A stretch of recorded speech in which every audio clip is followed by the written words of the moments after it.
Kids, welcome to Couple Q&A bersama Pelangi Center. Sebelumnya, perkenalkan nama saya Gea, admin Pelangi Center Ponorogo. Kali ini kita ada di segmen baru bernama Couple, di mana di segmen ini kita akan menjawab pertanyaan dari moms yang kita kumpulkan secara langsung maupun melalui sosial media kami.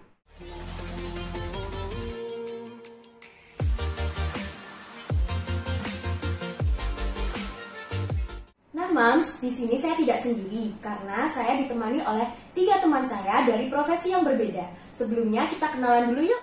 Hai, nama saya Amala, fisioterapis Pelangi Center Ponorogo. Halo semuanya, saya Firda, okupasi terapis Pelangi Center Ponorogo. Hai, saya Sukma, terapis bicara Pelangi Center Ponorogo. Sebelum masuk ke pertanyaan pertama, mungkin bisa dijelaskan terkait dengan profesi masing-masing secara singkat ya. Dimulai dari terapi bicara. Oke, baik ya. Jadi, untuk terapi bicara itu profesi di bidang kesehatan yang menangani individu dengan gangguan bahasa, bicara, komunikasi, suara, irama kelancaran, dan gangguan mendengar. Selanjutnya dari okupasi terapi.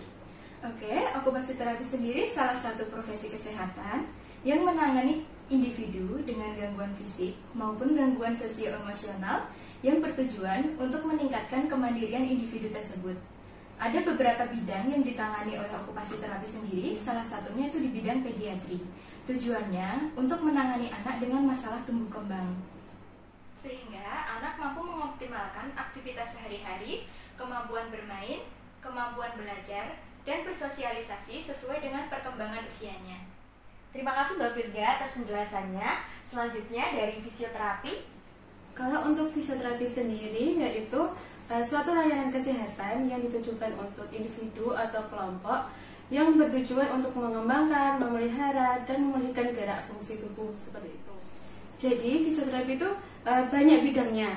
Ada fisioterapi pediatri yang menangani masalah kasus tumbuh kembang anak seperti itu.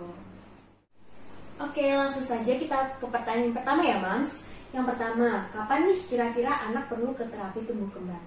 Oh iya, kalau untuk kapan anak harus ke fisioterapi, jika anak itu mengalami masalah keterlambatan tumbuh kembang, seperti anak usia 1 tahun kok belum bisa duduk sendiri, terus kemudian anak usia 2 tahun kok belum bisa berjalan sendiri, seperti itu. Nah, itu harus segera dikonsultasikan ke fisioterapi. Selain itu juga jika anak mengalami masalah gangguan emosi seperti emosi yang tinggi, kemudian hiperaktif seperti itu, nah itu harus segera dikonsultasikan ke fisioterapi. Nah, kalau dari okupasi terapi, kapan anak harus ke terapi tumbuh kembang anak? Itu ketika anak mengalami masalah gangguan perkembangan, gangguan emosi, gangguan perilaku, sulit bersosialisasi, sulit untuk fokus belajar, dan sulit melakukan aktivitas sehari-hari. Misalnya nih moms, anak usia 7 tahun atau setara dengan anak usia sekolah, namun masih sulit untuk diajak belajar, masih semaunya sendiri, sulit fokus, sulit mengerjakan dan menyelesaikan tugas, maka perlu dikonsultasikan ke okupasi terapi loh. Kalau dari terapi bicara, dilihat dari norms bicaranya, minimal pada anak usia 18 bulan belum bisa mengucapkan satu patah kata pun, belum bisa memahami perintah, lebih sering komunikasi menggunakan gestur saja, itu bisa menjadi tanda awal bahwa anak harus segera konsultasi ke terapi bicara. Lalu untuk anak dengan masalah tersebut, apakah bisa langsung ditangani dengan profesi masing-masing? Ya. Kalau untuk anak dengan masalah gangguan motorik atau gangguan perilaku, bisa langsung ditangani fisioterapi. Kalau dari okupasi terapi, bisa langsung ditangani juga. Cuman terapisnya juga harus memahami kondisi anak. Jadi seperti apa kesadarannya, tingkat emosinya, dan hiperaktifnya. Kalau dari terapi bicara bisa lagi ya gitu. Cuman dengan syarat anaknya tidak memiliki masalah di atensi dan perilakunya. Nah, berbicara mengenai atensi dan perilaku, ada pertanyaan seperti ini. Bagaimana jika anak dengan gangguan bicara tapi memiliki masalah dengan atensi dan perilakunya? Sedangkan tadi dijelaskan bahwa anak dengan atensi dan perilaku yang bermasalah itu tidak bisa langsung ditangani oleh terapi bicara. Seperti itu. Bagaimana, Mbak? Ya, jadi sebenarnya bisa Mbak Gia. Cuman nanti hasil yang diterima tidak akan maksimal. Malah perkembangannya bisa jadi lebih lambat. Karena stimulus yang diterima kan tidak maksimal gitu, masih ada penghalangnya, yaitu faktor atensi dan perilakunya tadi. Lebih baik waktu yang ada itu kita maksimalkan dulu untuk meningkatkan atensi dan perilakunya, agar nantinya stimulus di terapi bicara itu bisa diterima dengan lebih maksimal. Nah, untuk lebih jelasnya silakan dari Mbak Firda menjelaskan segi okupasi terapi.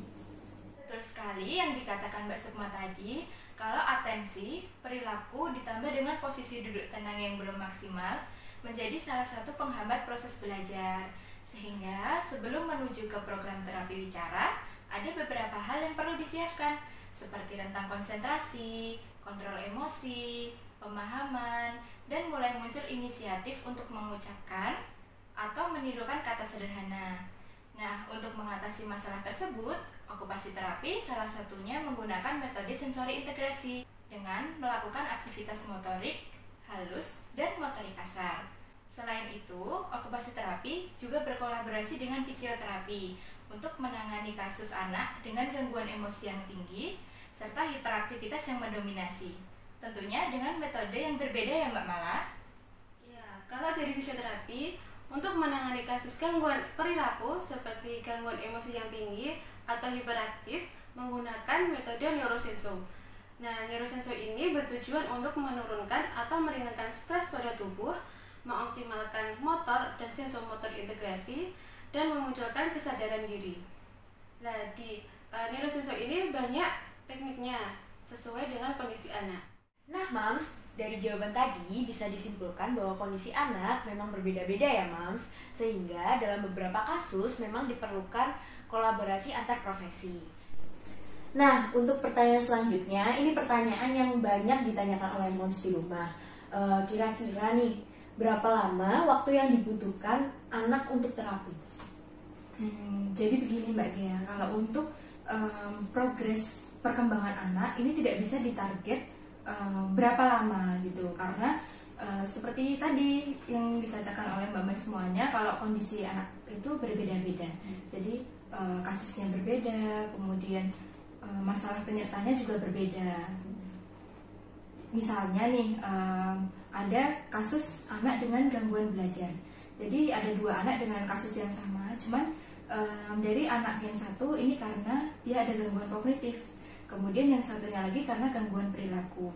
Nah ini walaupun kasusnya sama, tapi treatmentnya pun juga berbeda gitu. Setuju dengan Mbak Firda. Apalagi memang kalau dari kita itu treatmentnya fun dan happy dengan aktivitas bermain untuk meningkatkan stimulasi kinerja otak, terutama di masa-masa golden age anak, yaitu usia 0-5 tahun. Tentu di masa itu membutuhkan sekali ketelatenan dan dukungan dari orang tua.